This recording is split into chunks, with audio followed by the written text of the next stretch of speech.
And we're back once again, my friends, with the third half and the third leg of the journey of a program we like to call a work in progress. And you know, for some strange reason, and the maestro just reminded me right now, that the show, when we named it, we actually were supposed to use this name for the Indie Radio Arcade. Thank God we didn't. Because that would have been weird talking about games and actually trying to shout the entire title of a work in progress for the opener of the show. It would have to be like one of those PBS programmings where we come in with one of those oversized ceiling lights actually lighting up the whole scene, and me with my hands folded wearing one of them overly ridiculous suits saying, "Hello ladies and gentlemen, and welcome to a work in progress. We're going to be talking about some games, a couple of movies, a couple of other things, and then we're going to get out of here." Yes, that's what we got planned for a work in progress. That's how I seriously thought how a work in progress would have been if we had went with that name for the Indie Radio Arcade instead of what we have now. And yeah, that was the immediate reason why in the world we dropped that name for the Indie Radio Arcade and went with what we had, or what is currently there now. But besides silly show names, let's get back into the subject about Mortal Kombat. For I do believe one of the other DLC characters, I think they said it was Nightwolf, that was supposed to be another one of the DLC characters that got leaked. And if that's the case, why in the world did they get rid of, and spoiler alerts ahead of time, because I am going to do a review in the near future for Mortal Kombat 11, most likely by August, but I have a little bit of a problem. They got rid of not only Kenshi, but Ermac in the crypt. Yes, that's right, folks. If you ever wondered, gee whiz, what happened to Kenshi? What happened to Ermac? Two of the best fighters with the best fatalities of telekinesis you'll ever see. Yeah, they got rid of them in the most ridiculous ways known possible. I think Kenshi got stabbed with his own sword and was lurched down to the pits below and had his soul sucked out by Shang Tsung.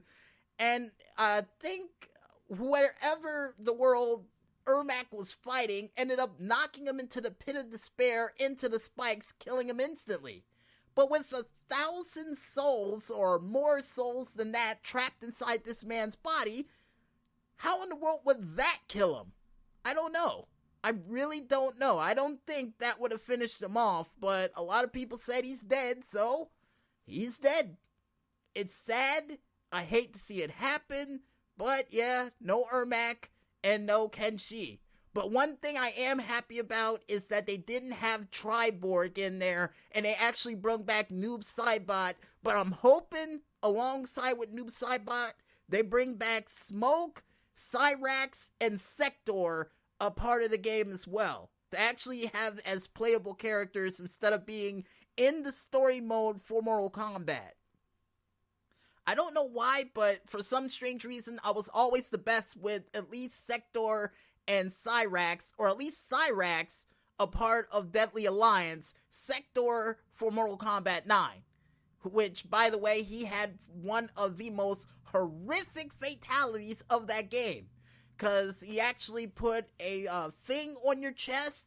I don't know what it was. All I know is once it detonated, it turned you into a heavy metal version of a Christmas tree with all your body parts spread out and you just dangling there, just dead, which was horrifying. And not to mention pretty cool.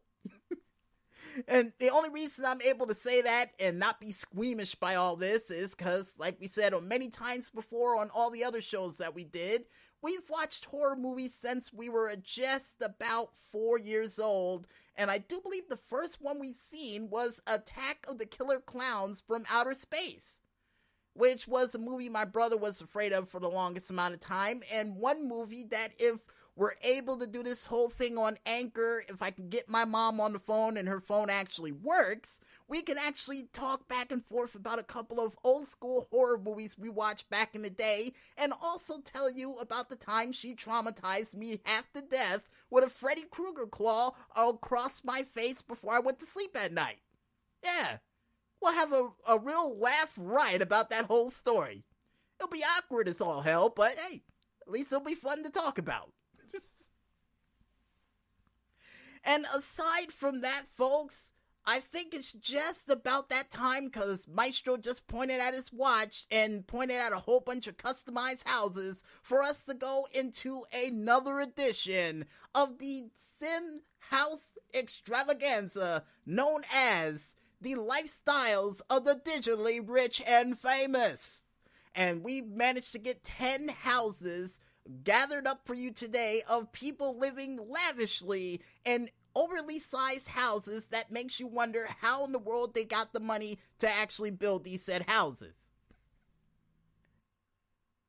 And the first house that we managed to wrangle up, folks, comes from none other than Black Cat 6655 with her house, the Hidden Grove Hideaway.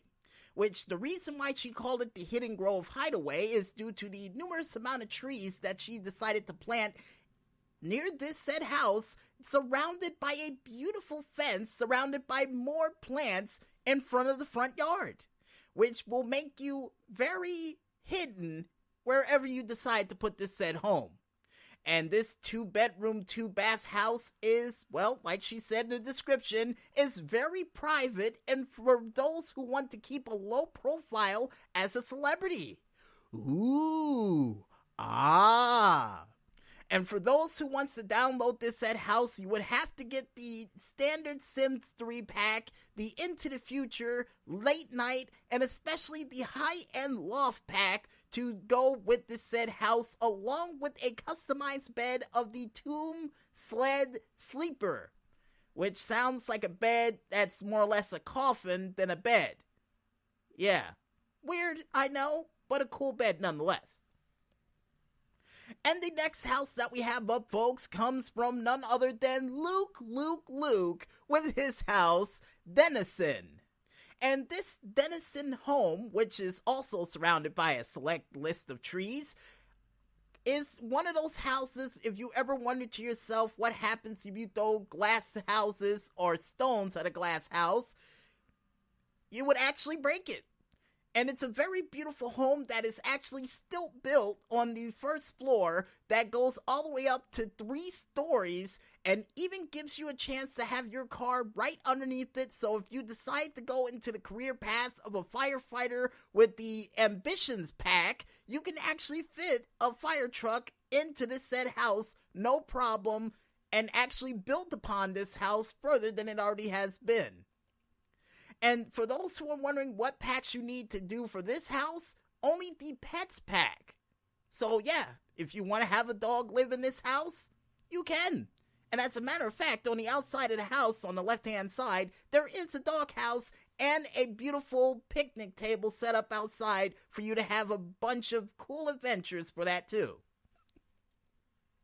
Okay, to speed things up, next house we have up comes from Ember JD84 with her house, the Red Thorn Brierson. Yeah, the Red Thorn Brierson. And this house is a house that reminds me of something straight out of the Addams Family, with not only the creepy tree in the background that looks like a willow tree, pretty much a weeping willow tree in the background, along with a couple of other trees and a dead tree right by the front door of the very home, and looks like a 2 to 3 bedroom house that comes with creepy church windows, and that will definitely remind you of the Mortimer family if you decide to live in it. And the only expansion packs you need for this, and it's a long list, folks, so grab a pen if you don't know, is not only the Supernatural, Late Night, Seasons, Into the Future, University Life, Pets, 70s, 80s, 90s, Diesel, Ambitions, Island Paradise, Generations, Showtime, World Adventures, High-End Loft, Outdoor Living, Town Life, Movie Stuff, and the last pack you would need for this house is the Master Suite. And even though you need all those packs for this said house, I got a feeling even if you do download it, they will take out the certain items that you won't have, but there will be a couple of things you can add into this home to make it even seem a little bit creepier than it already is. so you should be fine. Next house we have up comes from none other than the Daydream Believer, which reminds me of a Beatles song, with their house, It's All Too Much 4-bedroom home with in-law suite. Yes, that's right, folks. If you have in-laws you don't like, you can actually put them inside this house in a separate room to actually not break up the party of your actual family. And not to mention with that, it comes with 2 bathrooms, a 2-door garage, and even an exclusive room for your kids, and a master bedroom that comes with a beautiful city skyline wallpaper. Ooh, ah. And even an exercise room to go along with it. And the only said packs you need for this, folks, besides Supernatural, Late Night, Seasons, University, Showtime, Generations, Master Suite, Diesel, Island Paradise, World Adventure, Pet, Into the Future, Ambitions, 70s, 80s, 90s, High-End Loft, Outdoor Living, and Town Life is the pack of Fastlane to actually get this house up and going in the order that it's in, along with several items from the exchange shop that you can get from thesims3.com. And with that long list reading of things you can add on to this house, and even though if you don't have the stuff for the house, you can still build upon it with what you do have, but the next house we have up comes from Anakin O, I think his name is, we'll go with it, with his house 250 Skyborough Boulevard, which is a 4-bedroom, 2-bathroom house that is surrounded by 4 trees in the middle of nowhere. And the best part about this, folks, is it's a 30 by 30 lot that you can actually expand upon and grow upon for your house, for your family members, to make it seem just that much more lavish with more bathrooms if need be, and it's also in the description described as fully furnished and landscaped and the perfect place for roomies. So I got a feeling that whenever I get a chance to in the near future, I will be able to use this house for, I do believe, the group Kafka Steel that I decided to do for The Sims. Not bad. And the next house that we have up, folks, and I got a feeling we're going to be going into overtime after this one, comes from none other than the reviewer known as Typical Reviews, with his house, Modern Treasures, 6-bedroom, 3.5 bath. And this beautiful, beautiful house that looks like it was built on the side of a mountainside, which I think it was, is a 40 by 20 house that includes 6 full bedrooms and 3.5 baths. And it lives next to the side of a mountain. That's unheard of.